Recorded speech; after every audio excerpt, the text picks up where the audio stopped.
அனைவருக்கும் வணக்கம். நேற்றைய திருக்குறள் படிச்சீங்களா? சிறப்பு.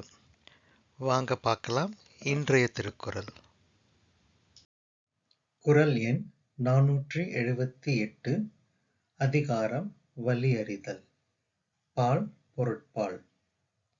குறள்: ஆகாறு அளவிட்டிதாயினும் கேடில்லை போகாறு அகலாக் கடை. ஆகாறு அளவிட்டிதாயினும் கேடில்லை போகாறு அகலாக் கடை. இந்த குறளுடைய பொருள் என்னன்னா, நமக்கு வருகின்ற பணமானது, நமக்கு வர்ற இன்கமானது சிறிதாக இருந்தாலும் பரவாயில்ல, ஆனா நம்ம கிட்ட இருந்து போற செல்வம், நம்மளுடைய எக்ஸ்பென்சஸ் அதிகமா இருக்கக்கூடாது. அப்படி இருந்துச்சுன்னா நமக்கு கண்டிப்பா பெரிய தீங்கு வந்து சேரும், பெரிய கெட்டது வந்து சேரும்னு சொல்றாரு ஐயன் திருவள்ளுவர்.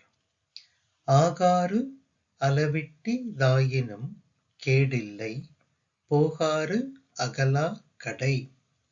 நான் சொல்றேன், என் பின்னாலே சொல்லிட்டு வாங்க. ஆகாறு அளவிட்டிதாயினும் கேடில்லை போகாறு அகலாக் கடை. ஆகாறு அளவிட்டிதாயினும் கேடில்லை போகாறு அகலாக் கடை.